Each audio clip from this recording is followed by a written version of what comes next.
What's up, you guys? This is Con Chung from Concept Barbershop in San Jose, California. Welcome back to another haircut tutorial. Today we're going to focus on the scissor work. Alright, we're just going to give them a basic standard gentleman's cut with the scissors. Alright, first you want to spray your client's hair down to get it a little damp.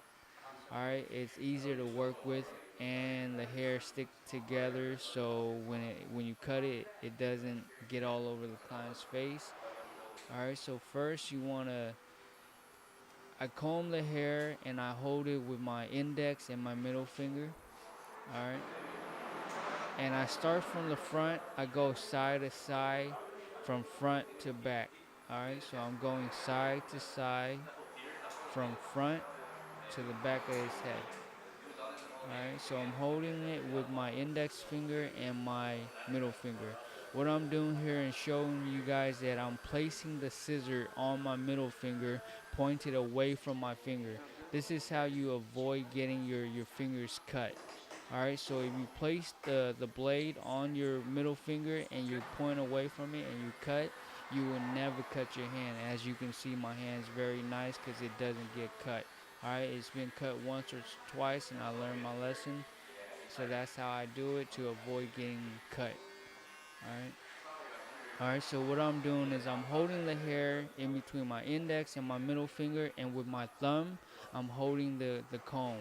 Alright, some people like to hold the comb in between their thumb and their middle ring finger, which I find is hard to do. So I just put the comb on the client's head. Alright, so after you cut it, and you're going from side to side, from front to back. Now you're facing with the client's profile, and you're doing the same thing. You're going from side to side, from the front of his head, which is his forehead, to the back of his head.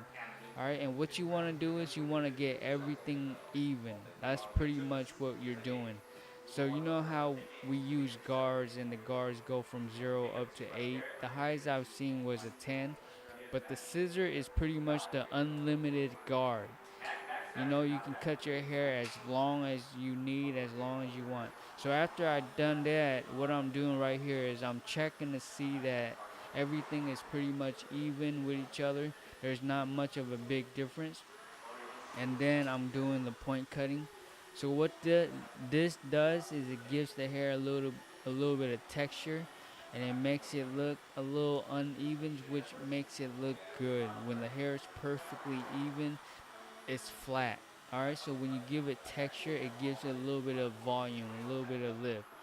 Alright, his hair is good, so you don't want to give it too much texture. If it was thicker, then you might want to give him a little bit more, but his hair is fine, giving a few cuts here and there. Alright, so after I then cut it with the scissor, it's back to the fading. He wants a number 1 on the side, and then it's back to the usual. I set my first line from one side of the head, and I take that to the back of the head. Alright, I'm trying to keep the line as straight as possible, and then once I get to the back of the head, I go and I start on the other side, and I take this line and I meet it in the back of the head. This way it prevents you from making your line lopsided, because if you go from one side continuously all the way to the other side, you can end up with a lopsided line. So this helps protect you from making that mistake. Take one side to the back of the head, do it to the other side, meet it at the back of the head. Alright, so after you make that line, now it's into the blending, and it's back to the usual. You open your guard, your lever up about a quarter of the way, and you blend up the head about a quarter of an inch, and you go from one side all the way to the other side. Alright, and you're just blending straight up from one side to the other side. Alright, and once you get to the other side, you open up your lever about another quarter of an inch, another quarter of the way. So now you're about halfway open, and then you continue from this side, you work it back to the other side. You keep doing that until you're fully open with the guard. Alright. Right here I'm fully open. And again, I'm going back to the other side. Alright? And every time I open it, I go up the head about a quarter of an inch, based on the client's head, but on average, I've noticed it's about a quarter of an inch. And so now I'm using the 1.5 guard, and again, it's the same method. You start off with the clipper all the way closed, and you go up about a quarter of an inch. You go from one side to the other side, and then you open it, and you keep going back and forth until you're fully open with the guard. Alright, so after I then fully open with the guard, now I'm using the comb, and this is called the clipper over comb technique. I like to hold my comb like this because I feel like I can blend into the head, up and into the hair a lot easier. I have more control over a smaller section of what I'm blending. Alright, when you hold it the other way, I feel like you're making more guidelines. You're making more lines in the head. So when I hold it at a slight angle, I feel like I get to blend into the hair more. Right? So you keep doing this, and you keep checking for dark spots, and you keep cutting at it. It's almost like sculpting when you're using the clipper over comb technique. Alright? You're pretty much blending into the longer hair. Alright? And if you see right there, I'm angling up and away from the head. Alright? Majority of the time, a standard haircut consists of having short hair towards the bottom of the neck, and as it goes up and up into the top of the head, it gets longer. So short on the bottom, longer on top. So when you angle up and away from the head, which gives you the short to long. Alright? Then you do the same thing on the other side. Alright? See that it's starting to blend away the bulk. And this is my favorite thing to do. After you cut and you blend, you want to stand face to face with the client, and then you want to check to see their the side of the head is even with each other. So I freehand it, and I make sure I cut all the hair that's sticking out. In my opinion, clients care more about having a even head than a blend. As barbers, we care more about the blend, but in my opinion, I've noticed clients care more about the shape of their head not being lopsided.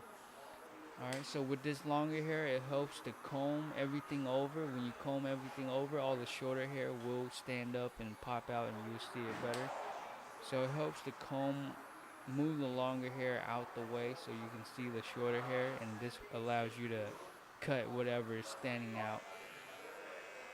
Alright, so with this type of cut, I like to keep the hairline, the lineup more natural. Alright, you don't want, there's a time to be crispy and sharp, and then there's the time to just do cleanup work. Alright, you want to keep his hairline based on this type of cut more on the natural, softer lineup. Alright. Alright, again, I'm using the corner. When you use the corner, you're in more control. You can control what you're doing better. Alright, it helps to line the back side of the sideburn. You know, it helps, keeps everything straight, and it makes it pop out even more. You know? And after you line up his neck, it should look somewhat like this. And then you do it again on the other side. Same thing, you keep it kind of soft, not too crispy, not too pushed back. What I'm doing right here is I'm checking the other sideburn, and I'm comparing it to this side of the sideburn. You always want to make sure both sideburns are equal with one another. Alright, you don't want to have him walking away with uneven sideburns. Alright, so just stand face to face with him, check the other side, eyeball it, and then just pinpoint it on this side. And when you line up the neckline, it's the same thing as if you were lining up the hairline, the front forehead hairline. You want to start in the middle, and then you want to work yourself out. Alright, you don't want to work from one side all the way to the other side, because that can cause unevenness. Alright, so start in the middle, set your starting point, work out away from that point. All right, it helps eliminate the mistake. All right, you want to keep your client's head as straight as possible also. So right now what I'm doing is I'm gonna go wash his hair, and now he's back. So it's good to wash out your client's hair, because after you wash it out, you'll see more hair standing out.